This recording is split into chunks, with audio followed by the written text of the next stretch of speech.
ശിവ നിർമ്മാണ എഴുതി സംവിധാനം ചെയ്ത് രവി തേജ നായകനായിട്ട് വന്ന തെലുങ്ക് പടം അതാണ് ഇരുമുടി. തമിഴാണ് ഞാൻ കണ്ടത്. തമിഴിലെ പേര് ഇരുമുടിക്കെട്ട്. അപ്പോൾ ഇന്നലെ ഞാൻ ബിഗ് ബോസിൻ്റെ ഇത് പറഞ്ഞ സമയത്ത് അതിലുള്ളൊരു മത്സരാർത്ഥി പറഞ്ഞ ഒരു ഡയലോഗാണ്, if you are a strict parent you are making liars എന്നുള്ളത്. വളരെ കറക്റ്റായിട്ടുള്ള കാര്യമാണ്. നിങ്ങൾ സ്ട്രിക്റ്റായിട്ട് പിള്ളേരെ ഭയം കൊടുത്ത് വളർത്തിക്കഴിഞ്ഞാൽ അവർ കള്ളത്തരം പറയും, അവർ ഓപ്പണായിട്ട് സംസാരിക്കാൻ മടിക്കും. ഇങ്ങനെ പിള്ളേരെ ഭയം കൊടുത്ത് വളർത്തുന്നതിനെതിരെയുള്ള ശക്തമായിട്ടുള്ളൊരു മെസ്സേജ് പാസ് ചെയ്യുന്ന ഒരു സിനിമയാണ്. അത് വളരെ ബ്യൂട്ടിഫുള്ളായിട്ട് കൺവേ ചെയ്തിട്ടുണ്ട്. അങ്ങനത്തെ ഒരു സിനിമയാണ് ഇരുമുടി. ഈ സിനിമയിൽ ഒരുപാട് ക്രിഞ്ച് സീനുകളുണ്ട്. ഒരുപാട് ആർട്ടിഫിഷ്യലായിട്ടുള്ള ലോജിക്കിന് തൊട്ട് തീണ്ടിയിട്ടില്ലാത്ത ഏച്ച് കെട്ടിയിട്ടുള്ള സീനുകളൊക്കെ ഒരുപാടുണ്ട്.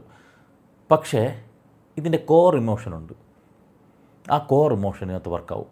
അതുകൊണ്ട് തന്നെ അതിൻ്റെ സെക്കൻഡ് ഹാഫ് അത് മാരകമായിട്ട്, അതുകൊണ്ട് തന്നെ ബാക്കിയുള്ള നെഗറ്റീവുകളൊന്നും നമുക്ക് തള്ളിക്കളയാവുന്ന, പ്രശ്നങ്ങളൊന്നും വലുതായിട്ട് ബാധിക്കാത്ത രീതിയിൽ നമുക്ക് എൻജോയ് ചെയ്ത് കാണാൻ പറ്റുന്ന ഒരു സിനിമയാണ് തീർച്ചയായിട്ടും ഇരുമുടി.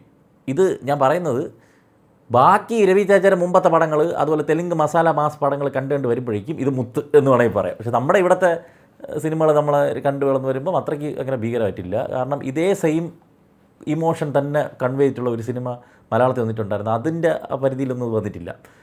ഇപ്പോൾ നിങ്ങൾ പറയും മാളികപ്പുറമായിരിക്കും. മാളികപ്പുറമല്ല, ഞാനത് പറയുന്നില്ല. വന്നു കഴിഞ്ഞാൽ മെയിൻ പ്ലോട്ട് തന്നെ അങ്ങ് റിവീലായി പോകും. അപ്പോൾ ഈ സിനിമയിൽ ഈ കോർ ഇമോഷൻ വർക്കൗട്ട് ആവാൻ പ്രധാന കാരണം ഇതിൽ അഭിനയിച്ചിരിക്കുന്ന നക്ഷത്ര എന്നുള്ള കുട്ടിയാണ്. ഈ കൊച്ചിനെ കണ്ണൂരുകാരിയാണ്, മലയാളിയാണ്. ഈ ഒരു തുള്ളി താപ്പ എന്നൊരു സിനിമയുണ്ട്, ഒരു ചെറിയ പടമാണ്. അതിൽ ഞാൻ എൻ്റെ റിവ്യൂ ഇട്ടിട്ടുണ്ടെന്നു. അതിൽ തന്നെ ഈ കൊച്ചിനെ നോട്ടീസ് ചെയ്തു. അതായത് ഒരു ആക്ടറും ഒരല്ലാത്ത അഭിനയിക്കാനുള്ള ഒരാളും സ്ക്രീനിൽ വന്ന് ചുമ്മാ നിൽക്കുമ്പോൾ തന്നെ നമുക്ക് വ്യത്യാസം മനസ്സിലാവും. ആക്ടർ എന്ന് പറയുമ്പം ഒരു ഓറ ഉണ്ടാവും. ആ ഓറ ഈ കൊച്ചിൻ്റെയിലുണ്ട്.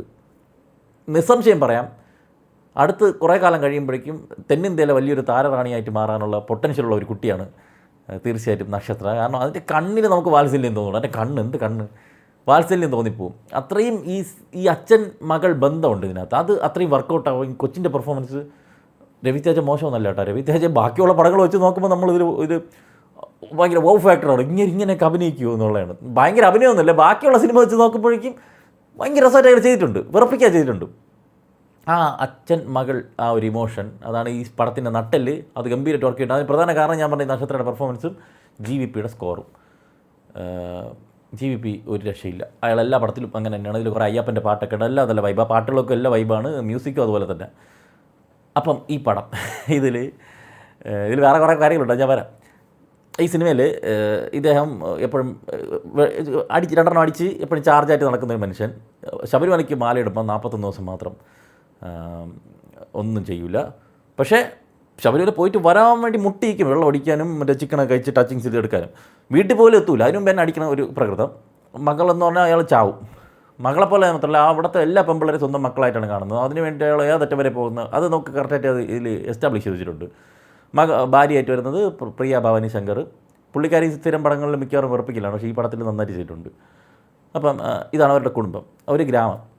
ഇതെന്ന് പറഞ്ഞാലും അവിടെ ആര് ചത്താലും പെറ്റാലും അവിടെ പോലീസും ഇല്ല, അവിടെ ഒന്നുമില്ല, ആശുപത്രി ഒന്നുമില്ല, എന്തൊക്കെയോ വേറെ യൂണിവേഴ്സ് പോലത്തെ ഒരു ഗ്രാമം.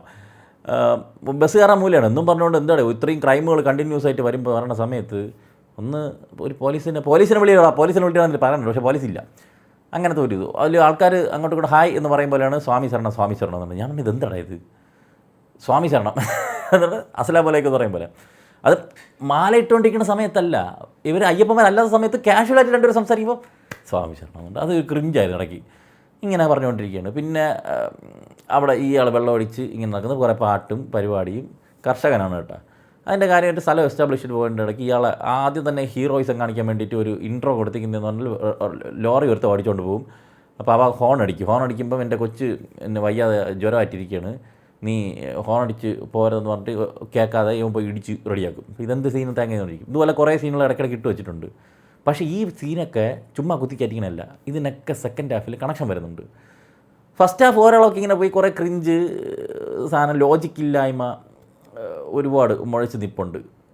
ഇതിന് ഫോണില്ലേ, ഫോൺ വെച്ച് വിളിച്ച് പറഞ്ഞാൽ പോരെ എന്നൊക്കെ നമ്മൾ ചിന്തിക്കുന്ന കാര്യങ്ങളുണ്ട്. ഫോൺ കിട്ടാത്ത കാലഘട്ടത്തിലൊന്നും അല്ല ഈ സിനിമ. ഇങ്ങനെ കുറേ ചോദ്യങ്ങളൊക്കെ മനസ്സിൽ ചോദിച്ചുകൊണ്ട് എന്നാൽ അങ്ങ് ബോറൊന്നും അടിക്കാതെ ഒരു ഓക്കെ ആയിട്ട് പോയിട്ടുള്ള ഒരു ഫസ്റ്റ് ഹാഫിൻ്റെ സെക്കൻഡ് ഹാഫിലോട്ട് പോകുന്ന സമയത്ത് ഒട്ടും പ്രതീക്ഷിക്കാത്ത ഒരു വലിയൊരു ഇൻസിഡൻറ്റ് അവിടെ സംഭവിക്കുന്നുണ്ട്. അത് അവിടെ ഒരു ഇമോഷൻ വർക്കൗട്ട് ആവുന്നുണ്ട്. ഇപ്പോൾ ഒരു പവർ കയറുന്നുണ്ട്. അത് കുറേ സമയത്തേക്ക് അതിനുശേഷം അവർ ക്രിഞ്ച് സാധനങ്ങൾ എടുത്ത് വെച്ചിട്ടുണ്ട്. പക്ഷേ ക്രിഞ്ച് നമുക്ക് ഫീൽ ചെയ്യത്തില്ല, കാരണം നമ്മൾ ഈ ഇമോഷനിൽ ഇരിക്കുകയാണ്. അത് ഭീകരമായിരുന്നു. പിന്നെ അങ്ങോട്ട് അത് കയറിപ്പോയി. അവിടെ തന്നെ ഈ ആദ്യത്തെ ഹാഫിൽ വരുന്ന ഈ കുറേ ആക്ഷൻ ബ്ലോക്കുകളും കാര്യങ്ങളൊക്കെ എന്തിനായിരുന്നു ഏതായിരുന്നു എന്നുള്ളത് കണക്ട് ചെയ്ത് ഒരു ഫ്ലാഷ് ബാക്ക് കഴിഞ്ഞ് കറങ്ങി വരുന്നുണ്ട്. അപ്പം അതൊക്കെ റെലവൻ്റ് ആയിട്ട് വന്നിട്ടുണ്ട്. അത് ബ്രില്യൻറ്റ് പരിപാടിയായിരുന്നു. അവിടെ ഈ പറഞ്ഞ പിന്നെ അങ്ങോട്ട് കുറേ ട്വിസ്റ്റും ടേണും കാര്യങ്ങളൊക്കെ അൺഎക്സ്പെക്റ്റഡ് ആയിരുന്നു. എല്ലാം അൺഎക്സ്പെക്റ്റഡ് അല്ല, ചിലതൊക്കെ നമ്മൾ പ്രെഡിക്റ്റബിൾ ആയിരുന്നു. ബിക്കോസ് ഒരു നടയുണ്ട്, ഞാൻ പേരൊന്നും പറയില്ല, അയാൾ എല്ലാ പടത്തിലും ഒരു ടൈപ്പ് റോളാണ് ചെയ്തത്. അപ്പോൾ അയാൾ ആദ്യം കാണിച്ചപ്പോൾ തന്നെ ഇതാണ് ചെയ്യാൻ പോകണമെന്നുള്ളത് നമുക്ക് മനസ്സിലാവും. അങ്ങനെ കുറച്ച് പ്രെഡിക്റ്റബിലിറ്റി ഉണ്ട്. പക്ഷേ അല്ലാതെ നോക്കുമ്പം അങ്ങോട്ടങ്ങോട്ട് ആ ഇമോഷൻ വർക്കൗട്ടായി നമ്മൾ കണ്ണ് നിറഞ്ഞ് കാണാനുള്ള സാധനങ്ങൾ ഇതിനകത്തുണ്ട്. അങ്ങനെ കണ്ടു തീർക്കാവുന്ന ഒരു സിനിമ. പിന്നെ ഇതിലൊരു വേറൊരു കോമഡി എന്ന് പറയുന്നത്, ഇതിൽ അയ്യപ്പനെ പോർട്രേറ്റ് ചെയ്തിരിക്കുന്നത്. അയ്യപ്പന് അവസാനം ഒരു മെസ്സേജ് കൊടുക്കുന്നുണ്ട്, എന്താണ് അയ്യപ്പൻ എന്നുള്ള സാധനം പറയുന്നുണ്ട്. അല്ലാതെ 24 മണിക്കൂർ സ്വാമി ശരണം അയ്യപ്പനെ ഇങ്ങനെ സിംബോളിക്കായിട്ട് കാണിച്ച് തന്നെയാണ് പോണത്. അവസാനത്തെ ഒരു കാര്യം പറഞ്ഞാൽ അത് ഓക്കെ ആയിരുന്നു. പക്ഷേ അങ്ങനെയാണ് അയ്യപ്പനെ പോർട്രേറ്റ് ചെയ്യണമെങ്കിൽ ഒരു സീനിൽ ഇവന്മാർ ഓട്ടോ ഓടിച്ചുകൊണ്ട് പറയുകയാണ്, പെട്ടി ഓട്ടോ ഓടിച്ചുകൊണ്ട് പോകുമ്പോൾ കുറേ പേരെ അവർ അറ്റാക്ക് ചെയ്യാൻ വേണ്ടി വരും. അപ്പോൾ ഇവന്മാർ വെട്ടും കുത്തുകയാണ്. ഇവന്മാർ അയ്യപ്പാന്ന് വിളിച്ച് പോകണം, അയ്യപ്പൻ രക്ഷിക്കും എന്നുള്ള സെറ്റപ്പിലാണ്. എന്നിട്ട് ഇവന്മാർ ഒഴിഞ്ഞു മാറുന്നതുകൊണ്ടാണ് ഇവന്മാർക്ക് വെട്ട് കിട്ടാത്തത്. പക്ഷേ അയ്യപ്പൻ വന്ന് രക്ഷിച്ചായിട്ടാണ് കാണിക്കുന്നത്. ഇവരെല്ലാം ഈ സിനിമ എടുക്കുമ്പം ഈ ദൈവങ്ങളൊക്കെ അവർക്ക് മൂടുണ്ടെങ്കിൽ മാത്രമേ രക്ഷിക്കുകയുള്ളൂ, അല്ലെങ്കിൽ ഇന്ന ആൾക്കാരെ മാത്രമേ രക്ഷിക്കുകയുള്ളൂ എന്നുകൊണ്ട് ലോജിക്കിൽ എങ്ങനെയാണ് സിനിമ എഴുതി വയ്ക്കുന്നത്. പക്ഷേ അതൊന്നും അല്ല എൻ്റെ ലോജിക്ക്, അത് ക്ലൈമാക്സ് പറയണം. പക്ഷേ അങ്ങനെ ക്ലൈമാക്സ് പറയുമ്പോഴും ഇടയ്ക്ക് എന്തിനാണ് ഇങ്ങനെയൊക്കെ കാണിച്ച് വെച്ചിരിക്കണമെന്ന് എനിക്ക് തോന്നുന്നു. പിന്നെ ഇവർ ശബരിമലയ്ക്ക് പോകണമൊക്കെ വേറെ ഏതോ യൂണിവേഴ്സിറ്റിയിൽ നിന്നാണ്, അവിടെ എങ്ങനെയാണെന്ന് എനിക്കറിയത്തില്ല. അങ്ങനെ ആയിരിക്കും, കാരണം ഇവന്മാർ ശബരിമലയിൽ പോയിട്ടുള്ളവർക്കറിയാം. അവിടെ മുമ്പ് യവന്മാരെ കോപ്രായം നമുക്ക് സഹിക്കാൻ പറ്റില്ല. ഈ തെലുങ്കന്മാരെ അവിടെ വന്നിരുന്ന് കാണിക്കുന്ന കോപ്രായങ്ങളും ഇതും പുതിയ ചടങ്ങുകളൊക്കെ അവർ, അതുപോലെ തന്നെ ഈ മാലയിട്ടിയുടെ 41 ദിവസം ഇവർ എന്തിനാണ് ചെയ്യണമെന്നുള്ളത് നമ്മൾ കണ്ടിട്ടില്ലല്ലോ. അത് ഇതിൽ കുറേ ഉണ്ട് കേട്ടോ. മറ്റേ അഗ്നിക്കാവടിയൊക്കെ ഉണ്ട് അയ്യപ്പന്മാരെ, എന്താ അങ്ങനെ കുറേ ഇത്. പിന്നെ ഇതിലുള്ള അയ്യപ്പന്മാരൊക്കെ ഇവരെല്ലാവരും അയ്യപ്പനെ സ്നേഹിച്ച് ഭക്തിയുള്ള ആൾക്കാരാണ്. പക്ഷേ ഒരുത്തൻ ഇതുപോലെ മലയ്ക്ക് പോയി വീടെത്തുന്നതിന് മുമ്പേ തന്നെ വെള്ളമടിച്ച് ചിക്കൻ കഴിക്കാൻ വേണ്ടി തോരയോടെ നടക്കണ വേറൊരുത്തൻ ഉണ്ട്, ഒരു ഗുരുസ്വാമി. അതാണ് ഗുരുസ്വാമിയുടെ മോള് വന്ന് നിന്നിട്ട് എന്നെ ഇന്ന ആൾ മിസ്ബിഹേവ് ചെയ്തു എന്ന് പറഞ്ഞ സമയത്ത് നമ്മളെല്ലാം പേടിച്ച് മിണ്ടാതിരുന്നു. ഞാൻ നമുക്ക് നല്ല അങ്ങനെ ഒരു വേണം. പിന്നെ വേറെ ഒരുത്തൻ 24 മണിക്കൂർ സ്വാമി ശരണം എന്ന് പറയും. അയാളുടെ കാര്യം ഞാൻ പറയുന്നില്ല. അങ്ങനെയൊക്കെ ഉള്ള പരിപാടി. എന്നിരുന്നാലും ഇതൊക്കെ അങ്ങനെയൊക്കെ നോക്കിക്കഴിഞ്ഞാലും നമ്മൾ ബാക്കിയുള്ള മാസ് മസാല പടത്തില്ലെങ്കിലൊക്കെ പറഞ്ഞാൽ അവരതൊന്നുമില്ലോടെ അത് വെച്ച് നോക്കുമ്പോൾ ഇതിൽ മസാല എലമെൻസും ഇതുമൊക്കെ ഉണ്ട്. എന്നിരുന്നാൽ പോലും നീറ്റായിട്ട് എടുത്തിട്ടുള്ള ഒരു സിനിമ. നമുക്ക് കോർ ഇമോഷൻ ഞാൻ കൊച്ചിൻ്റെ പെർഫോമൻസ് ഒരു രക്ഷയില്ലാത്ത പെർഫോമൻസാണ്. അതിന് നാഷണൽ അവാർഡ് എല്ലാം ആണുങ്ങൾക്ക് കൊടുക്കുന്നുണ്ടല്ലോ. കൊച്ചിന് ഒരെണ്ണം കൊച്ചി രക്ഷപ്പെട്ട് കയറി വരട്ട്. അത്രയും നല്ല പെർഫോമൻസാണ്. എനിക്ക് ആ കുഞ്ഞിനെ കണ്ട് കൊതിയുന്നില്ല. അത്രയും വാത്സല്യം തോന്നുന്ന ഒരു ക്യാരക്ടറും അത്രത്തോളം ബ്യൂട്ടിഫുള്ളായിട്ടാണ് അച്ഛൻ മകൾ ആ ബന്ധം ഈ സിനിമയിൽ എടുത്തു വെച്ചിരിക്കുന്നത്. അതിൻ്റെ കൂടെ വരുന്ന പാട്ടുകളും അയ്യപ്പന്മാർക്കുള്ള കുറേ നല്ല പാട്ടുകളുണ്ട് കേട്ടോ അതിനകത്ത്. സിനിമാറ്റോഗ്രഫി വിഷ്ണു ശർമ്മ നല്ല വർക്കായിരുന്നു. സൗണ്ട് മിക്സ് ചെയ്തിരിക്കുന്നത് നമ്മുടെ സ്വന്തം MR രാജകൃഷ്ണൻ. പിന്നെ ഉള്ള കഥാപാത്രങ്ങളിൽ സ്വാസികയുണ്ട്. സ്വാസിക ആദ്യം കാണിക്കുന്ന ടെറർ വില്ലി ആണ്. മറ്റേ പിള്ളേരെ പഠിക്കാൻ വേണ്ടിയിട്ട് മുട്ടിലിരുത്തി സ്കെയിൽ വെച്ചിട്ട് അടിക്കുമ്പം രജനീകാന്ത് മറ്റേ വാളെടുത്ത് വെട്ടും പോലെ സൗണ്ടൊക്കെ കേൾക്കും.